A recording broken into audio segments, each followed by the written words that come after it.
Olá, seja muito bem-vindo aqui ao canal. Eu sou Adalto Azevedo e é um prazer tê-lo aqui comigo em mais um vídeo para nós juntos meditarmos na palavra de Deus. O texto que eu quero compartilhar com vocês encontra-se aqui no Evangelho de Lucas, capítulo 9, e a partir do verso 51 a seguir, que diz assim: Completando-se os dias para a sua ascensão, Jesus manifestou o firme propósito de ir para Jerusalém. Mandou mensageiros à sua frente, os quais entraram numa aldeia samaritana para lhe prepararem pousada. Mas não o receberam, porque viram que ele ia para Jerusalém. Os discípulos, Tiago e João, vendo isso, perguntaram: Senhor, queres que mandemos que desça fogo do céu e os destrua, assim como fez Elias? Mas Jesus voltou-se, repreendeu-os e disse: Vós não sabeis de que espírito sois? Pois o Filho do Homem não veio para destruir as almas dos homens, mas para salvá-las.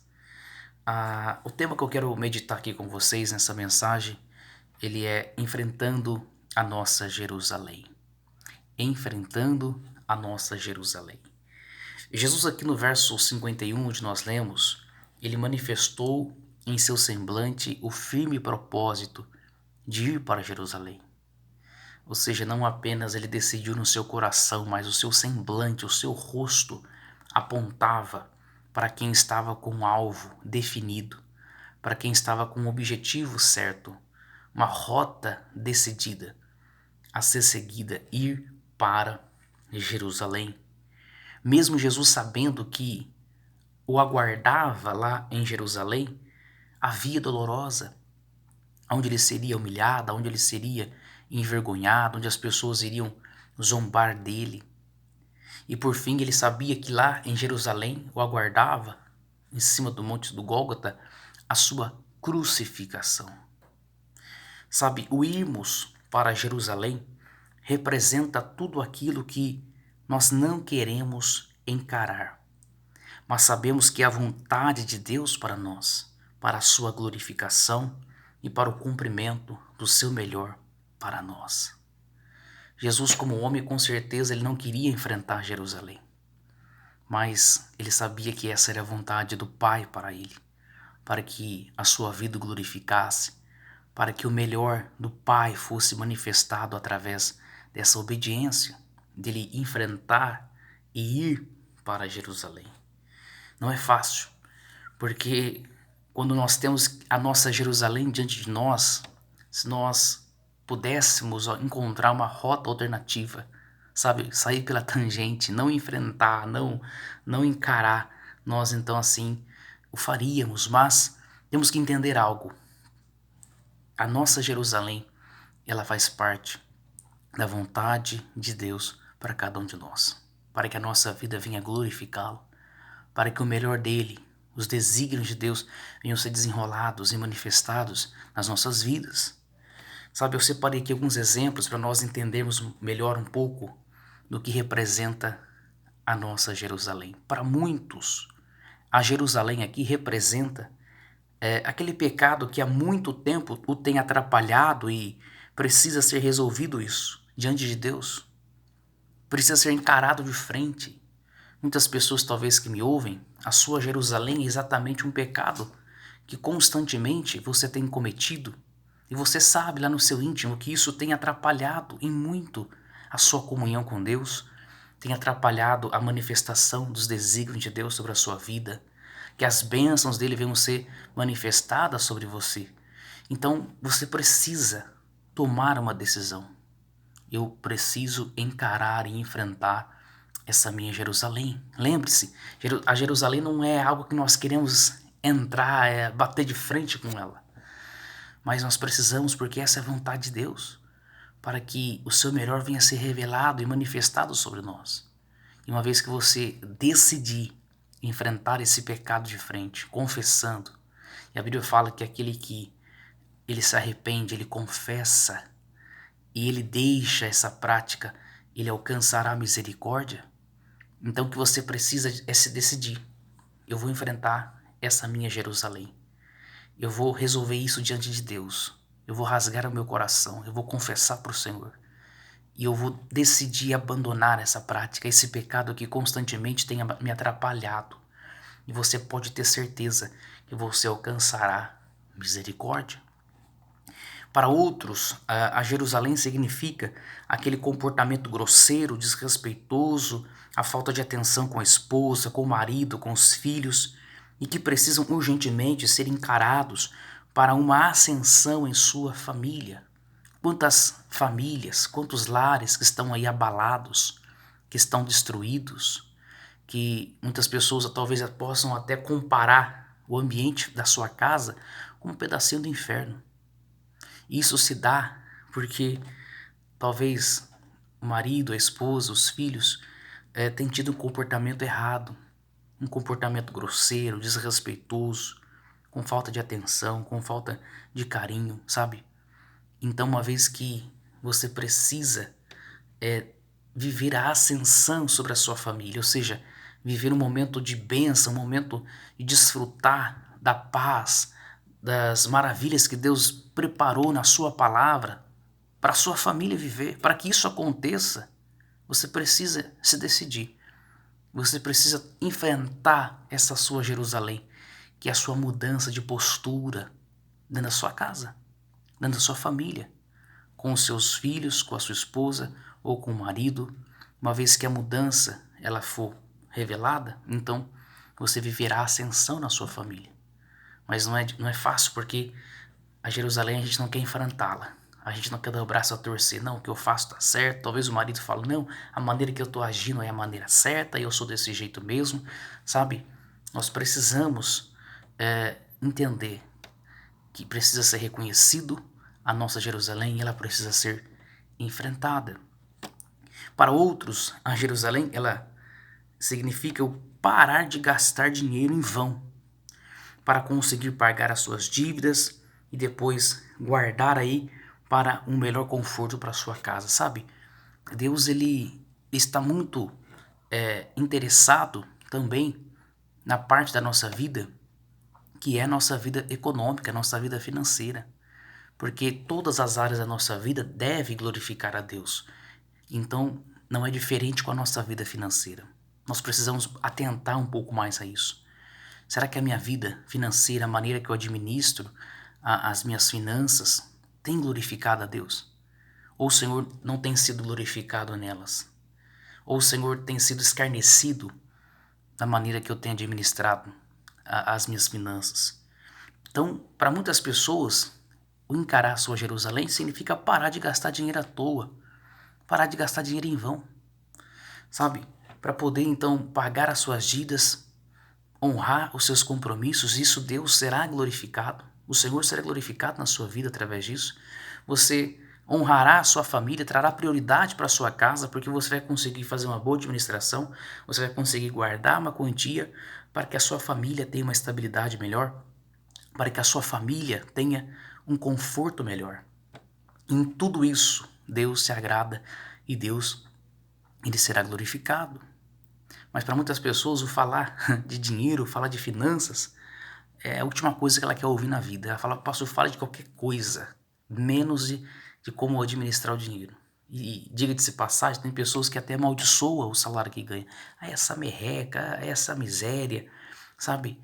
Não conseguem contemplar aquele valor como uma bênção de Deus, uma dádiva de Deus. Puxa, quantas pessoas estão desempregadas e gostariam de ter um salário e não têm. E eu estou tendo esse privilégio, Deus está me abençoando com um salário. Sabe, Senhor, muito obrigado, ser grato a Deus. E pedir a Ele sabedoria, porque na palavra de Deus há princípios bíblicos. Eu não vou entrar aqui em detalhes, mas a palavra nos orienta em muito como administrar o nosso dinheiro para que Deus venha a ser glorificado na nossa vida financeira também. Então, para muitos, a sua Jerusalém é parar de gastar dinheiro em vão. Sabe, para glorificar a Deus com a sua vida financeira, honrar os seus compromissos, pagar as suas dívidas, conseguir guardar uma quantia para que a sua casa, a sua família, que é a sua prioridade, venha também ter um conforto melhor. Agora, é certo que nós encontraremos muitas dificuldades e empecilhos durante essa jornada até Jerusalém. Jesus ele enfrentou. Se não vejamos aqui no texto, os samaritanos foram aqui uma das dificuldades que Jesus enfrentou para ir para Jerusalém. Porque eles não reconhecem e perdem a honrosa oportunidade de hospedar Jesus.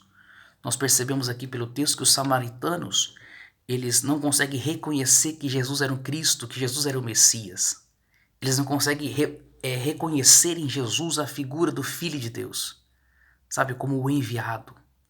Não, eles enxergam Jesus como mais um simples judeu, mais um líder religioso judeu, sabe? Desmerecem quem é Jesus. Eles não conseguem compreender quem é Jesus, não o reconhecem. E por não o reconhecerem, eles perdem a honrosa oportunidade de hospedar Jesus. Não é aqui o tema, mas eu não posso desperdiçar essa oportunidade.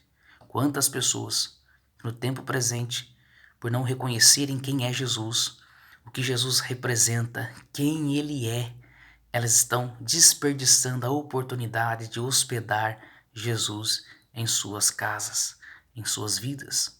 Aqui vale um ponto para nós refletirmos. Uma outra dificuldade que Jesus enfrenta é os discípulos. Eles não compreendiam o verdadeiro propósito de Jesus para ir para Jerusalém e possuem uma mente de juízes, né, sobre os homens. Olha só, eles não conseguiam ter a compreensão real do porquê Jesus estava indo para Jerusalém. Eles não entendem a amplitude do propósito de Jesus. Na mente deles era um propósito terreno, ele vai restabelecer o reino aqui para Israel, um reino físico terreno, mas na verdade era tudo espiritual. Então, eles não têm essa mentalidade de compreender qual o propósito de Jesus, eles não compreendem. E eles possuem uma mente de juízes sobre os homens, ao ponto, no texto nós vemos aqui, quando os samaritanos não recebem Jesus, eles falam: Senhor, permite-nos orar aqui para que desça fogo do céu e consuma esses homens. E eles vão ser mortos, sabe? Eles tinham uma mentalidade totalmente contrária à de Jesus. Eles não compreendiam qual é a intenção real, a verdadeira intenção e o verdadeiro propósito de Jesus em ir para Jerusalém, e não tinham a mesma mentalidade de Jesus. Jesus fala assim: o Filho do Homem não veio para condenar as almas dos homens, mas ele veio para salvar. Vocês não sabem de que espírito vocês são. Em Lucas 13:31 nos fala também sobre uma outra dificuldade que Jesus teve em ir para Jerusalém. Fala aqui sobre uma ameaça que Herodes, né, faz para matar Jesus, para ele desistir daquela rota. Então, em Lucas 13:31 chega até Jesus a notícia: olha, não vá para Jerusalém, não vá, porque Herodes quer te matar, Herodes está fazendo fortes ameaças. Se eu fosse o Senhor, ainda dá tempo, foge para outro lugar. Sabe, não será diferente conosco. Nós teremos muitas barreiras para não enfrentarmos a nossa Jerusalém. Inicialmente, o não reconhecimento das pessoas sobre a nossa mudança, assim como os samaritanos não reconheceram de fato quem era Jesus, que ele representava, talvez nessa nossa encarada aí na nossa Jerusalém, no momento que nós estivermos indo para ela, para enfrentar, talvez as pessoas não irão nos compreender qual é a verdadeira intenção nossa em enfrentar essa Jerusalém. Aqueles que não compreenderão a nossa verdadeira intenção. O diabo ameaçando as nossas mentes com medo, com insegurança, para desistirmos, porque aqui Herodes ameaçou Jesus de morte, talvez para gerar um medo em Jesus. O diabo também lançará setas malignas na nossa mente para fazer a gente desistir, a gente ficarmos inseguros, com medo de enfrentar a Jerusalém que nós precisamos enfrentar para que a nossa vida venha estar no centro da vontade de Deus e glorificar a Ele. E antes de Jesus ele ir para Jerusalém, Jesus ele teve de cumprir diversas missões para poder chegar com êxito lá em Jerusalém. Isso que é interessante. Quando Jesus aqui em Lucas 9:51 ele decide e manifesta no seu semblante a intenção de ir para Jerusalém, ele não apenas pega naquela hora e vai para Jerusalém. Ele não vai de uma forma direta, sabe, para Jerusalém. Jesus ele vai fazendo rotas. Ele precisa passar ainda em lugares, ele precisa ainda passar em cidades. O objetivo dele, a mente dele, eu estou indo para Jerusalém. Mas até que eu chegue em Jerusalém, eu preciso cumprir algumas missões que o Pai me estabeleceu. Jesus, ele curou em lugares que ele tinha que curar. Jesus, ele trouxe certos ensinamentos em lugares e regiões que ele tinha que trazer para que, então, tudo feito, tudo realizado, tudo cumprido, ele então conseguisse chegar com êxito lá em Jerusalém. Sabe o que nós aprendemos aqui, irmãos?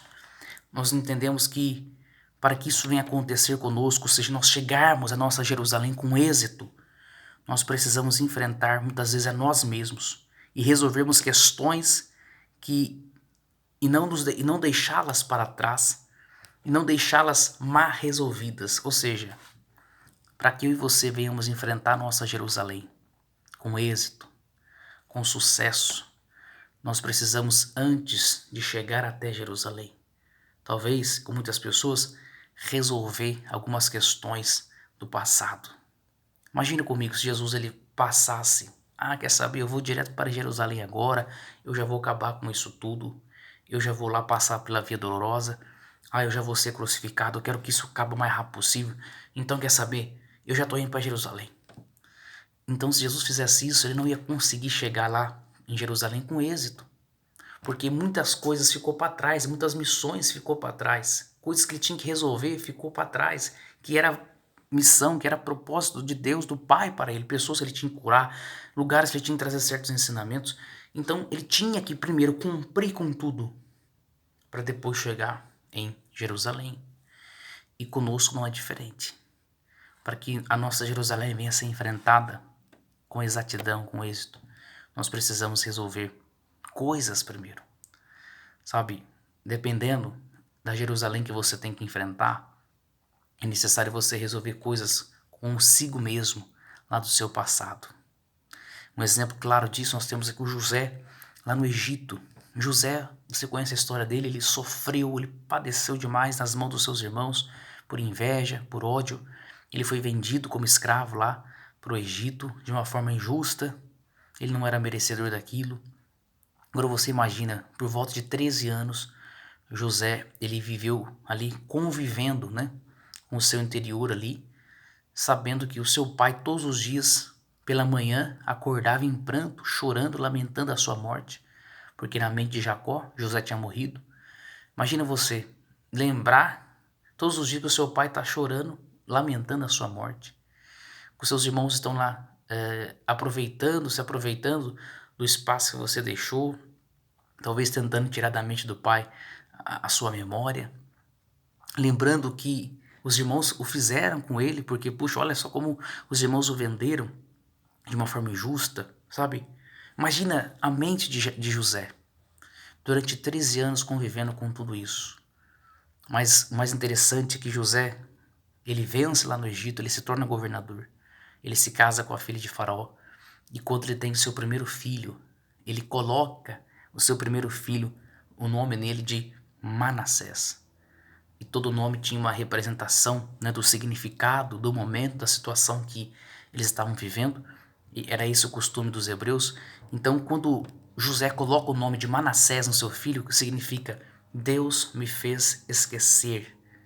Deus me fez esquecer do meu passado. Deus me fez esquecer do meu sofrimento. Deus me fez esquecer da minha dor. E ele então coloca o nome do seu filho de Manassés. Isso aqui é interessante. Porque José estava revelando aqui, Senhor, eu me esqueci. O Senhor me fez esquecer, sabe, de toda a minha dor, de toda a minha angústia que eu sofri, de todo o meu sofrimento.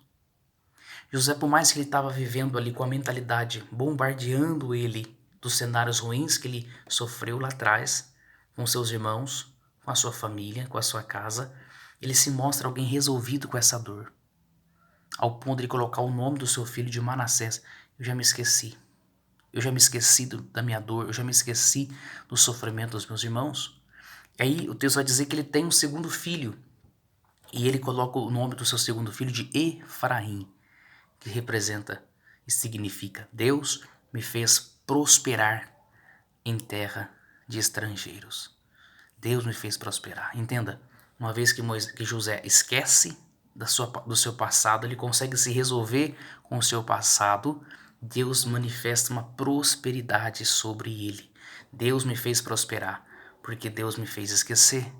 Porque Deus me fez me resolver com o meu passado, hoje no meu presente eu consigo prosperar. Deus me fez prosperar em terra estrangeira. Ou seja, passado resolvido, presente definido e futuro mais do que resolvido também. Então nós precisamos resolver, talvez, para enfrentarmos a nossa Jerusalém, o nosso passado, liberando perdão, resolvendo relacionamentos que talvez ficaram enroscados, sabe, com pessoas, seja com quem for. Você precisa resolver isso primeiro, para você conseguir encarar a sua Jerusalém com êxito, com sucesso, sabe? Um exemplo, através do reconhecimento, partir para um diálogo, no caso aqui do exemplo da família, com a esposa, com o marido, com os filhos, assegurando, né, esse arrependimento e essa mudança a partir daquele momento. Ou seja, você que decidiu, por exemplo, mudar o seu comportamento dentro de casa para você viver a ascensão da sua família. Então, primeiro, resolva em sentar com a sua família, sentar com a sua esposa, com seus filhos e assegurar para eles, olha, eu me arrependo do que eu fiz, sabe? Confessar arrependimento, pedir desculpas, pedir perdão pelo comportamento errado. E dali então você vai mudar as suas atitudes e você vai vivenciar uma ascensão na sua casa. Tem pessoas que falam assim, não, eu não vou falar nada não, a partir de agora eu vou agir diferente. Aí minha esposa vai começar a notar, meu marido vai começar a notar a diferença, meus filhos também. Eu não preciso pedir desculpa não, sabe? Tem um certo orgulho aí, tem uma certa arrogância aí. E para que a sua Jerusalém venha a ser enfrentada com êxito, você precisa resolver isso. Senta, pede perdão, senta, pede desculpas e dali em diante enfrente a sua Jerusalém e pode ter certeza que a ascensão de Deus se manifestará sobre a sua família, sobre a sua casa. Por fim, nós vemos aqui que Jesus ele não foca na sua dor, em ir para Jerusalém. O texto fala aqui assim, completando seus dias para a sua ascensão. Então é interessante que Jesus poderia estar com o seu olhar focado no cenário de Jerusalém. A crucificação, a via dolorosa, a humilhação, a separação do Pai. Mas o texto fala que completando os seus dias para a sua ascensão. Não diz aqui completando os seus dias para a sua crucificação, para a sua morte em Jerusalém. Não é isso que o texto fala. O texto fala aqui para a sua ascensão. Isso aqui é maravilhoso, isso aqui é extraordinário, porque Jesus está nos ensinando que o nosso olhar, o nosso foco maior não deve ser os acontecimentos em Jerusalém, mas os efeitos resultantes de nós enfrentarmos a nossa Jerusalém. Virá uma grande ascensão. Se Jesus cumprisse com o propósito de enfrentar a vida dolorosa, a crucificação lá em Jerusalém, e fosse crucificado, ele sabia que ao terceiro dia ele seria ressuscitado. E ao terceiro dia ele iria ressuscitar e ele seria assunto aos céus. A ascensão iria chegar. Eu não sei se você compreende isso, mas Jesus nos motiva a enfrentarmos a nossa Jerusalém, aquilo que nós não queremos encarar, aquilo que nós não queremos resolver. Ele nos motiva a gente enfrentar com o olhar no resultado, sabe? De nós irmos e encararmos a nossa Jerusalém. Uma grande ascensão virá. Seja em qualquer área da sua vida, seja qual for a área da sua vida que você precisa de uma ascensão, de mudança de vida. Então, se você a enfrentar com esse olhar, com esse prisma que Jesus tinha, completando seus dias não da minha crucificação, mas da minha ascensão, Jesus focava lá na frente. Então, completando seus dias da restauração da sua casa, completando seus dias da restauração do seu casamento, completando seus dias da restauração da sua vida profissional, da sua vida espiritual, emocional. Eu não sei qual é a sua Jerusalém que você vai enfrentar, mas foque no resultado, completando seus dias da minha ascensão. Você pode ter certeza que você vivenciará os desígnios de Deus, os propósitos de Deus para a sua vida. Amém? Eu quero fazer uma oração com você para nós encerrarmos aqui esse vídeo. Senhor nosso Deus e Pai, em nome de Jesus, na sua presença nos encontramos em oração nesse momento. Eu peço a Ti, ó Deus, que o Senhor possa tocar nesses corações, visitar essas vidas que compreenderam quais são as suas Jerusaléns. Talvez há pessoas que há mais de uma Jerusalém a ser enfrentada, mas o Espírito Santo trouxe clareza nessa simples mensagem. E eu acredito, Deus, que o Senhor encorajará esse teu filho, essa tua filha, a enfrentar, porque uma grande ascensão virá. É parte da sua vontade, é parte do seu propósito nós irmos para nossa Jerusalém. Mas eu creio, Senhor, que maior será os desígnios de Deus, a ascensão do Senhor, que virá uma grande restauração, um novo tempo, meu Deus, um novo momento, uma nova história. Nós iremos vivenciar em todas as áreas, em todos os aspectos da nossa vida, para louvor da sua glória. Que assim seja sobre a vida desse teu servo, dessa tua serva, em nome de Jesus. Amém. E graças a Deus, se você sentir no seu coração de compartilhar o vídeo, você compartilhe, de se inscrever no canal também se inscreva, e que Deus ricamente, poderosamente possa abençoar a sua vida, e vamos juntos enfrentar a nossa Jerusalém. Que a paz de Cristo esteja sobre a sua vida.